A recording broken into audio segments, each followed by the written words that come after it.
Simple harmonic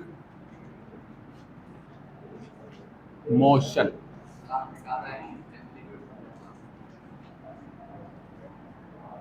amplitude last day पर समझा दिया था मैंने, लास्ट डे पर समझा दिया था। अरे इधर आ जाओ, आप यहाँ पर आ जाओ, शुरू में यहाँ पर आ जाओ, ठीक है। एम्पलीट्यूड लास्ट में मैंने समझा दिया था, लेकिन अगर आप बोलोगे तो मैं लास्ट के इस लेक्चर में उसकी डेफिनेशन लिख दूंगा, ठीक है। आज से हमारे पास जो एक न्यू सीरीज स्टार्ट हो रही है वो हमारे पास हो रही है सिंपल हार्मोनिक मोशन। इस सिंपल हार्मोनिक मोशन को शॉर्ट फॉर्म में हम नाम देते हैं अक्सर औकात SHM का। मैं आगे जाकर जब भी बात करूं SHM तो आप समझ जाइएगा कि SHM का फुल फॉर्म क्या होता है, सिंपल हार्मोनिक मोशन ही होता है। अब बात कुछ इस तरह से है कि 9th क्लास के अंदर आपने इस लफ्ज के बारे में, मैं लफ्ज आपके सामने लिख रहा हूं, आप इस लफ्ज के बारे में बड़े अच्छे तरीके से वाकिफ हो चुके हैं। मोशन, अब मोशन क्या होता है? लाजमी तौर पर कोई भी बॉडी है, कोई ऑब्जेक्ट है, कोई मास है, वो एक जगह से दूसरी जगह पर ट्रांसफर हो जाए, सराउंडिंग के मुताबिक अपनी पोजीशन चेंज करे, तो उसे हम क्या कहते हैं? मोशन कर रहा है। इस मोशन के वैसे तो 9th क्लास में आपने बहुत सारे टाइप्स देखे, लेकिन इस मैट्रिक क्लास की शुरुआत में आप इस मोशन के कुछ और टाइप देखेंगे। जैसे इस मोशन के 2 मेन टाइप हम यहाँ पर कैटेगराइज कर रहे हैं, जिसमें से एक टाइप का नाम होता है नॉन पीरियोडिक मोशन, और इसके दूसरे टाइप का नाम होता है पीरियोडिक मोशन। एक हमारे पास है नॉन पीरियोडिक मोशन और दूसरा हमारे पास होता है पीरियोडिक मोशन। लाजमी नहीं है कि मोशन को सिर्फ और सिर्फ 2 कैटेगरीज में कैटेगराइज किया जाए, लेकिन जो टॉपिक हमारे पास स्टार्ट हुई है उस मुताबिक मैं मोशन को 2 कैटेगरीज में कैटेगराइज कर सकता हूं, इसके 2 टाइप बना सकता हूं। एक मेरे पास है नॉन पीरियोडिक मोशन और दूसरा मेरे पास कहलाता है पीरियोडिक मोशन। अब ये क्या चीज होती है, ये आहिस्ता आहिस्ता सब की सब बातें आपको समझ में आ जाएंगी। इस पीरियोडिक मोशन को जब स्टडी किया गया तो पीरियोडिक मोशन के और मजीद 2 टाइप बने और मजीद 2 टाइप निकले, जिसमें से एक टाइप का नाम होता है नॉन, या एक टाइप का नाम होता है ऑसिलेटिंग या ऑसिलेटरी मोशन। इसके पहले टाइप का नाम होता है ऑसिलेटरी मोशन और दूसरे टाइप का नाम होता है non oscillatory motion, non oscillatory motion. कैमरे की तरफ, माइक की तरफ ध्यान ना करें, आपका ध्यान लेक्चर की तरफ होना चाहिए। ये बन रहा है नहीं बन रहा, आपका इससे कोई सर का दर्द नहीं है। आपका सर का दर्द सिर्फ और सिर्फ ये है कि बोर्ड पर आपके सामने क्या लिखा जा रहा है, मैं आपको क्या समझा रहा हूं। मेरी बातें एक एक लफ्ज, क्योंकि ये जो मैंने हैशटैग लगाया है, इस हैशटैग का मतलब ये है कि ये वाली जो सीरीज स्टार्ट हुई है, मैं ये नहीं कह रहा कि 2 दिन में खत्म हो जाएगी, मैं ये नहीं कह रहा कि 5 दिन में खत्म हो जाएगी, हो सकता है 1 हफ्ते से 1.5 हफ्ता, 15 दिन, ज्यादा टाइम लग सकता है।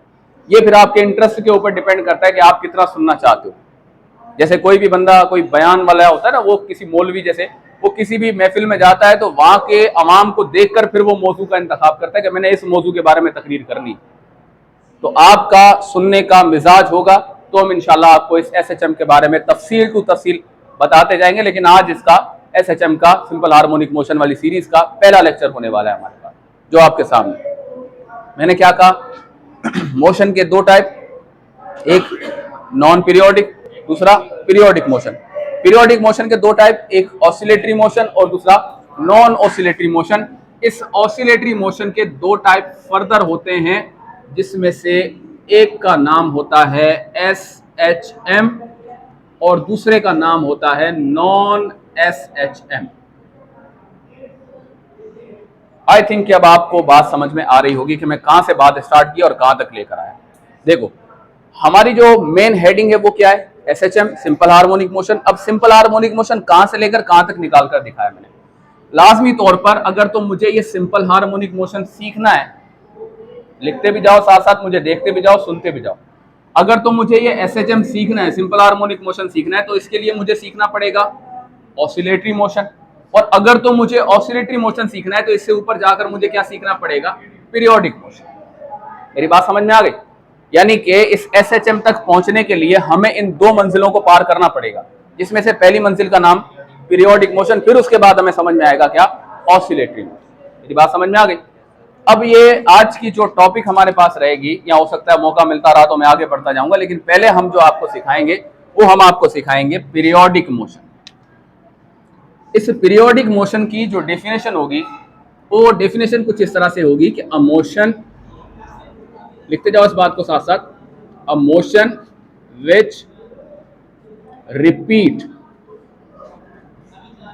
itself by fixed interval of time is called periodic motion. Periodic motion, ये मेरे पास पीरियोडिक मोशन की एक डेफिनेशन बन चुकी है। क्या बोला? A motion which repeat itself bye fixed interval of time, ऐसा मोशन जो कि खुद को रिपीट करे। मेरी बात ध्यान से सुनो, ऐसा मोशन जो कि खुद को रिपीट करे after fixed interval of time, ऐसा मोशन जो कि रिपीट करे खुद को फिक्स्ड इंटरवल ऑफ टाइम के बाद। जैसे रोज आपका ट्यूशन 11 बजे स्टार्ट होता है, अब रोज आप अपने घर से 11 बजे स्कूल ट्यूशन पहुंचते हो, ये क्या है? एक पीरियोडिक मोशन है। अब यही वाला आपका मोशन रिपीट होगा पूरे के पूरे 12 घंटे गुजरने के या 24 घंटे गुजरने के बाद। आप दूसरे दिन 24 घंटे गुजरने के बाद आप दूसरे दिन 11 बजे इसी जगह पर आओगे, तो ये मोशन कैसा हो गया? Periodic motion. इसके कुछ एग्जाम्पल को हम डिस्कस करना चाहें तो इसके कुछ एग्जाम्पल, किसके एग्जाम्पल? पीरियोडिक मोशन के एग्जाम्पल हमारे पास होते हैं। जैसे सबसे इसका पहला एग्जाम्पल होता है rotation of earth around sun, सूरज के इर्द गिर्द जमीन का घूमना, सूरज के इर्द गिर्द जमीन का घूमना, ये भी मेरे पास कौन सा मोशन कहलाता है? पीरियोडिक मोशन कहलाता है। किस तरह से? जैसे मिसाल के तौर पर यहां पर मेरे पास, इस जगह पर मेरे पास ये सन है, एक चंदा मामा होता है।